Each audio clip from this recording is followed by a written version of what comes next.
Here's a thought I've had a lot lately. We have so little time every single day that we're advertised to, like some product or some service. And I believe that it's absolutely not only destroying us financially, at least it has me in a lot of ways. And I'm not saying we're all victims, but what I'm saying is like what us as Americans and humans have created is just this consumerist society. And I think it's sad. And I am a marketer. I contribute to that. I'm not proud that I contribute to that, but it's what I do for now until I find something better and more worthwhile to do. But right now I get to help families make money, and it helps, and it works for now, and it feeds my family. But the point being, 100, 200 years ago, maybe let's say 200 years ago, the amount of advertising that was done was so much less. There were no phones, there was no scrolling. I don't even think there were billboards 200 years ago. There were no freeways, not the same.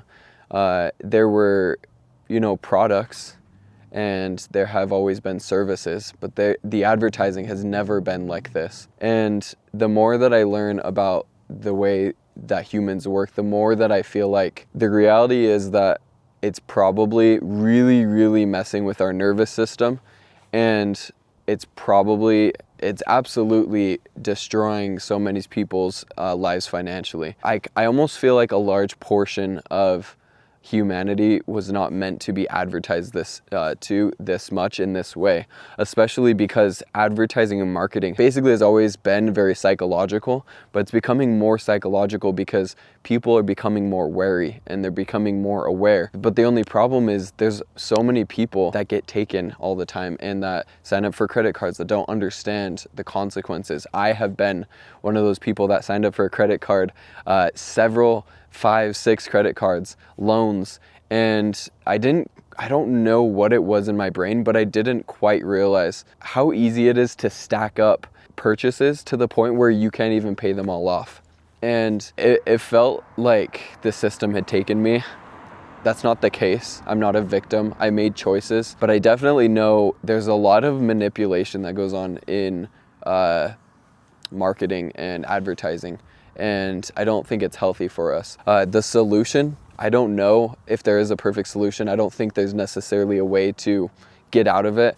Maybe there's a way to experience less of it, but for me personally, I know every single day we're going to see advertisements on the radio. We're going to see advertisements or hear them or see them on the billboards. We're going to watch them on our phones, on social media. They're going to happen on social media in ads, and they're also going to happen in influencer marketing where we're like, oh, I like this person and now they want to sell a product for themselves or a company, right? And that doesn't include logos, car brands, people talking, me, myself liking a product and saying, hey, blah, blah, blah. That's also a form of advertising that's, done on purpose. Drinking a bottle of Coke makes other people want Coke. So I think that concept that we're in this day and age where we're just advertised to nonstop, it kind of scares me. And I know there's so many people, not only people that are in a lot of debt and not happy with where they're at, but people that are hiding the debt that they've gotten, like me. I've been there. I was someone that was hiding the debt from my wife, and I wasn't the man I wanted to be. And my wife found out, and it sucked. I felt really bad. I think there's a reason that finances affect so many people, especially in their marriages, and it's because finances, they determine a lot of the ability that you have to make decisions and do what you want to do. It's also very hard because finances are a very trust-based thing, and I've since learned as much as I want to buy that piece of equipment or that camera or that e-bike or whatever it is, lying about it or hiding it isn't not the answer, just because in and of itself honesty is important. It's not the answer, because when you have relationships with people and you owe them to talk to them about your financial decisions because you share money, it is the core of you guys being able to have trust. And that's something that I've had to learn.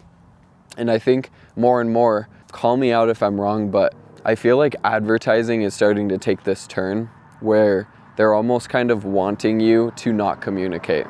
They're wanting you to hide it from your partner. They're wanting you to have your own bank account and they have their own. And while me and my wife have decided, hey, like we want to be transparent with finances and we'll have our own bank accounts, we still share all of our money and everything is transparent.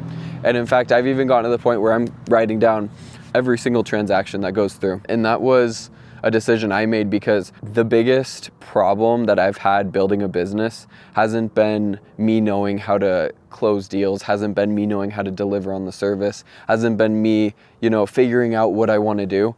The biggest problem I've had for the last 10, 15 years of my life, I'm 25, so it's been for a long time, is that I've wanted to spend so much more money than I have all the time to the point where I'm always poor. And this is the first time in my life where I can foresee that we'll probably still have another $5,000 in our bank account in a month. Whereas before, the money would just go out the window and I would figure out any which way that I could have it go out the window, as well as by hiding it from, my spouse. And I don't think that's okay. I didn't think it was okay, but I think it's an addiction, right? It's something that you say you can stop, but you can't. And I'm now at the point where because I'm being transparent, because I'm being honest, I'm able to just have utter clarity and utter transparency and utter honesty. And it's not perfect. I've still made a few mistakes, but so far, I've been the most honest and most transparent I've ever been. And I'm proud every single day of slowly but surely detoxing my mind of that desire to buy things all the time. So yeah, I like Apple. I think it's a fascinating company. DJI that makes cameras is sick. I love the idea of standing desks and having a studio. I love the idea of having a home and having a Tesla someday. Right now I drive a little Ford Focus, my Mini Cooper that I bought, got totaled. The engine blew up because I probably didn't take care of it very well.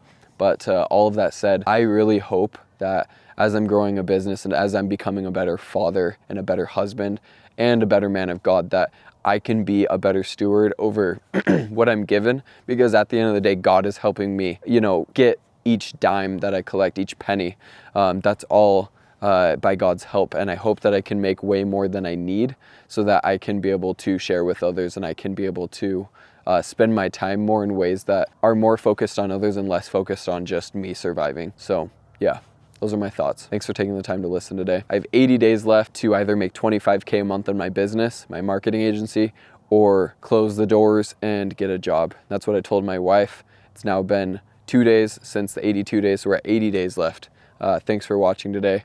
Appreciate your time.